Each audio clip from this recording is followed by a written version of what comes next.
सलोने आज मी तुम्हाला ऋतुचर्याबद्दल सांगणार आहे. तर ऋतुचर्या हा एक सीझनल सायन्स आहे.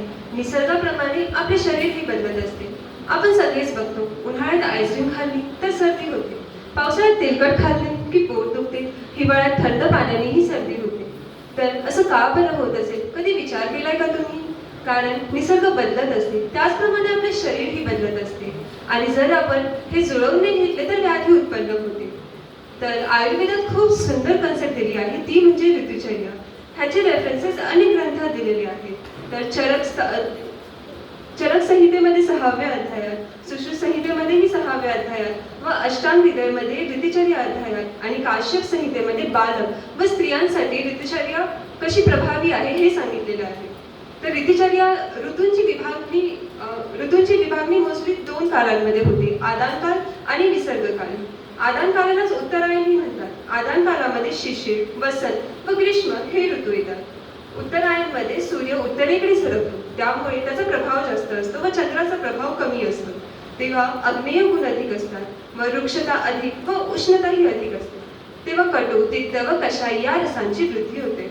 दक्षिणायनमध्ये वर्षा, शरद व हेमंत हे ऋतू येतात. तेव्हा चंद्राचा प्रभाव अधिक असतो व सौम्य गुण अधिक असतात. तेव्हा वातावरणात शीतता असते. तेव्हा मधुर, आम्ल व लवण यांची वृद्धी होते. माघ ज्यांच्या सुरुवातीला आहे अशा 2-2 महिन्यांच्या क्रमाने शिशिर, वसंत, ग्रीष्म, वर्षा, शरद व हेमंत असे 6 ऋतू समजले जातात. ऋतुदोष, संचय, प्रकोप, प्रशमन. तर वर्षा ऋतूमध्ये वात दोषाचा प्रकोप होतो, त्यामुळे वर्षा ऋतूत आपण बस्ती देतो. शरद ऋतूमध्ये पित्ताचा प्रकोप होतो, त्यामुळे आपण विरेचन देतो. तर वसंत ऋतूमध्ये कफाचा प्रकोप होतो, त्यामुळे आपण वमन देतो. आता मी तुम्हाला ग्रीष्म ऋतूबद्दल सांगणार आहे. तर ग्रीष्म ऋतू हे मिड मे टू मिड जुलै असतं, ज्येष्ठ आणि आषाढ महिन्यामध्ये. ग्रीष्म ऋतूमध्ये वात दोष वाढायला लागतो व पित्ताचा संचय होतो. ग्रीष्म ऋतूमध्ये अग्निमंद होतो व आपले शरीर बलही कमजोर होते. तर ग्रीष्म ऋतूमध्ये आपण काय आहार घ्यायला पाहिजे? तर ग्रीष्म ऋतूमध्ये अग्नी ऑलरेडी मंद झालेला असतो, त्यामुळे आपण लघु आहार घ्यायला हवा, जो पचायला सोपा असतो.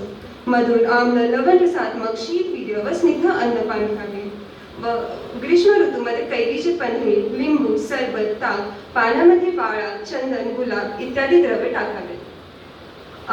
ग्रीष्म ऋतूमध्ये आपला विहार, शीत जलाने आपण स्नान करावे. दिवसा झोपणे, दिवसा शीतगृहामध्ये राहणे व रात्री चंदनात शरीरावर चंदनाचा लेप लावून झोपावे. मोत्यांचा हार घालावा व श्वेत वस्त्र धारण करावे.